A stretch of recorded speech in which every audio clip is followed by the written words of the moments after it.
Olá, sejam bem-vindos. Eu sou o Lucas Carvalho Pérez, estudante de Engenharia de Software no Campo Lourdes da PUC Minas. Eu sou o Matheus Pereira de Oliva, também de Engenharia de Software da PUC Minas Campus Lourdes. E eu sou Péricles Amaral Pires, do mesmo curso e campus. Estamos aqui juntos para mais um episódio do nosso podcast. No episódio de hoje, vamos discutir como entender os usuários e equilibrar a privacidade e explicabilidade em sistemas de software. Isso envolve falar sobre criação de personas, questões de privacidade dos dados e também sobre sistemas explicáveis.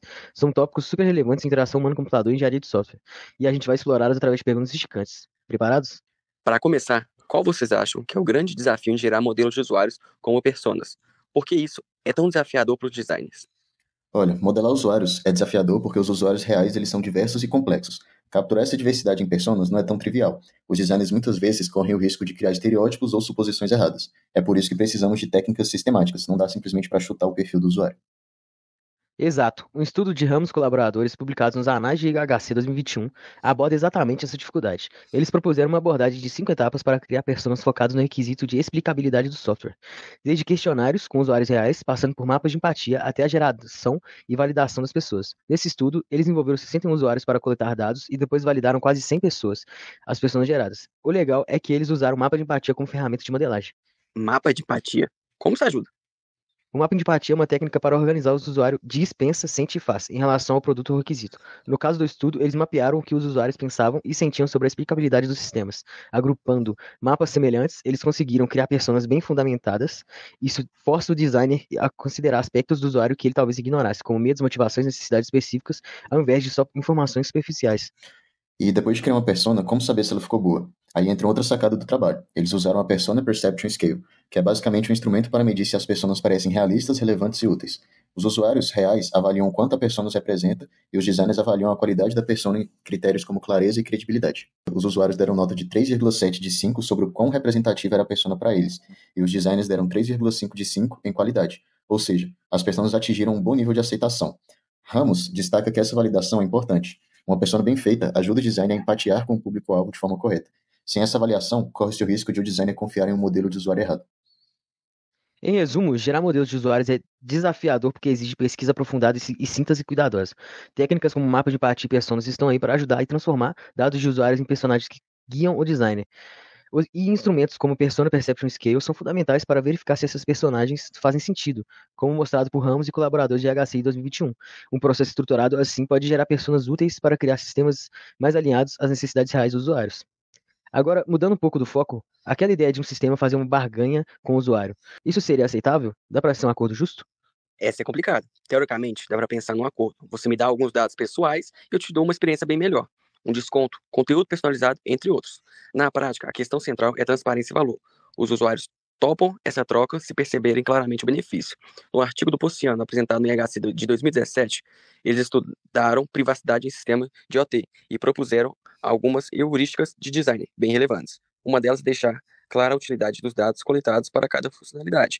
Ou seja, se o sistema mostra, eu estou pedindo seu dado X para te entregar Y vantagem, o usuário tende a achar mais justa a troca. Sim, nesse estudo do Ponciano, eles entrevistaram 103 pessoas e classificaram em 3 perfis de atitude de privacidade. Tem os despreocupados, pragmatistas e fundamentalistas. A maioria era pragmatista, ou seja, fazia um balanço entre risco e benefício. Uma descoberta interessante foi a correlação negativa entre risco percebido e utilidade percebida. Quanto maior o benefício enxergado, menor o medo pelo dado entregue. Isso confirma aquela ideia de barganha. Os usuários pragmáticos topam dar os dados se acharem que vale mais a pena. Então, se o sistema oferece algo realmente útil em troca, muitos usuários veem isso como um acordo aceitável. Mas para ser um acordo justo de verdade, o usuário precisa estar no controle. Outra recomendação do Pociano é tornar explícita e configurável a troca de dados com terceiros. Sem isso, a balança pensa somente para o lado da empresa, para a empresa. Exato. Basicamente, podemos sim projetar sistemas que proponham trocas. Muitas aplicações, inclusive, já fazem isso quando pedem nossos dados. Mas inspirados por estudos como o de Ponciano, sabemos que a justiça na barganha vem de explicar bem os porquês, garantir utilidade real e dar controle ao usuário. Se esse usuário sentir que está entregando muito para receber pouco, ou que está sendo enganado, aí não tem acordo justo. E isso tudo me lembra o paradoxo da privacidade. Vocês já ouviram falar? É basicamente a discrepância entre teoria e prática no assunto privacidade. Você diz que se importa com privacidade, mas age como se não ligassem tanto. Por que você acha que isso acontece com tanta frequência? As causas desse paradoxo são debatidas. Um ponto é a falta de percepção imediata de risco. Privacidade é um conceito meio abstrato. O dano de expor dados geralmente não é palpável na hora. Já o benefício de compartilhar pode ser instantâneo. Então, as pessoas, mesmo valorizando a ideia de privacidade, acabam cedendo ao benefício imediato. E também tem a questão de que muitas vezes a gente acredita que não tem nada a esconder, ou que os dados não vão ser usados contra nós. Além disso, todo mundo está compartilhando, então vira uma norma social. Aí dizer que se importa com privacidade vira mais um discurso do que uma prática. Em termos de efeitos negativos do designer, esse paradoxo é uma dor de cabeça. Imagina o designer tentando entender o usuário. Se ele faz pesquisa de opinião, as pessoas pedem máxima privacidade.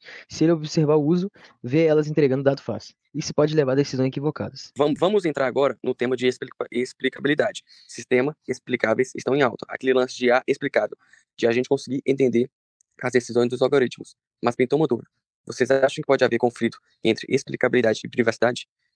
Pode acontecer sim. Imagina um sistema de recomendação ou de crédito explicando sua decisão. A explicação pode acabar expondo dados pessoais. Por exemplo, um sistema de análise de crédito te diz: empréstimo negado porque você possui doença X. Ele está justificando a decisão, porém revelou um dado de saúde super privado. Ou então, ao explicar, o sistema pode ter que citar dados do seu perfil que você não gostaria que ficassem evidentes. Então existe uma tensão. Quanto revelar para ser transparente sem invadir a privacidade? Verdade, mas será que dá para equilibrar? Lembram do artigo Explaining Machine Learning Models with Privacy, de Bozok, Pana e Torra? Eles investigaram exatamente isso, como construir modelos de machine learning que sejam explicáveis e, ao mesmo tempo, preservem privacidade. Sim, nesse estudo, eles aplicaram técnicas de anonimização dos dados antes de treinar o modelo e depois avaliaram se o modelo ainda conseguia dar boas explicações das decisões. Usaram dois métodos, microagregação MDAV e ruído laplaciano, que é uma forma de privacidade diferencial adicionando barulho nos dados.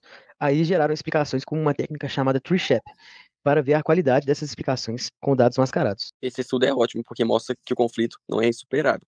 Com engenharia cuidadosa, dá para minimizar a perda de explicabilidade enquanto se protege os dados.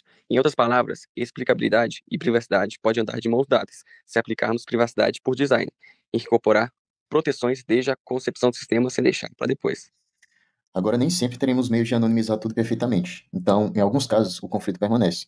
Se eu precisar dar uma explicação muito detalhada, baseada em dados pessoais, posso esbarrar na privacidade. Mas o designer pode optar por uma explicação em alto nível, que não exponha dados muito específicos. Por exemplo, ao invés de dizer negamos seu empréstimo porque você tem uma doença X, o sistema pode explicar negamos devido a fatores de saúde no seu perfil. É um pouco mais genérico, logo preserva um pouco mais da privacidade na explicação.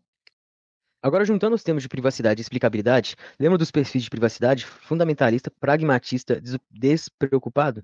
Como vocês acham que o perfil de uma pessoa impacta a forma como ela aceita ou valoriza funcionalidades explicativas de um sistema?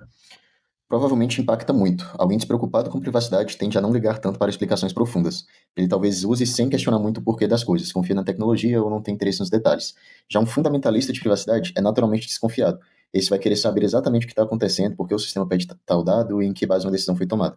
Então, funcionalidades explicativas, como um painel que mostra os motivos de uma recomendação, ou opções de verificar que dados do perfil influenciaram um certo resultado, seriam muito mais valorizadas por ele. Os pragmatistas ficariam no meio, apreciam explicações se elas trouxerem segurança ou benefício tangível, mas podem achar excessivo se a explicação não agregar muito.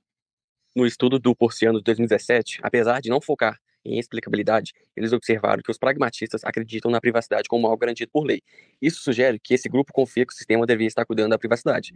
Se o sistema oferecer transparência, provavelmente eles vão ver com bons olhos. Os fundamentalistas, mesmo com explicação, talvez continuem receosos, mas pelo menos a explicação daria a chance de eles avaliarem se querem continuar usando. Os despreocupados, por outro lado, talvez nem leiam as explicações disponíveis, preferem usar direto. Em um mundo ideal, o sistema se adapta. Para quem quer detalhe, dá detalhe. Para quem não quer, não sobrecarrega com informação. Isso lembra justamente o que Ramos e colaboradores fizeram ao criar personas focadas em necessidade de explicação. Cada persona deles representava um perfil de usuário com um certo nível de demanda por explicações de um sistema. Com personas assim em mente, designers podem planejar, por exemplo, níveis de explicação, uma interface simples para usuários básicos e uma explicação avançada opcional para os que se interessam mais. Vale lembrar que os dados anonimizados que comentamos, eles têm um papel na ética e explicabilidade. Se usamos dados anonimizados, podemos tranquilizar todos os perfis de que informações pessoais não estão expostas, enquanto ainda fornecemos explicações úteis. É como dar o melhor dos dois mundos. Em suma, considerar os perfis de privacidade e personalizar a explicabilidade são estratégias complementares para criar sistemas mais user-friendly e confiáveis. A chave é conhecer o usuário, seja via pesquisa de perfis, criação de personas ou feedback. Ficou claro que entender o usuário é fundamental. Se a gente sabe quem é o nosso público, seus medos, motivações e perfis, podemos fazer escolhas melhores de design. E dá para ver que a privacidade e a explicabilidade não precisam ser inimigas. Com cuidado, dá para ter sistemas transparentes que respeitam os dados do usuário. E assim encerramos o episódio. Muito obrigado por nos acompanhar nessa conversa. Este episódio foi elaborado como parte da atividade de divulgação científico-informática na disciplina de Interação Humano-Computador, lecionada pelo professor Lesandro Pociano, no Instituto de Ciências Exatas e Informática da PUC Minas.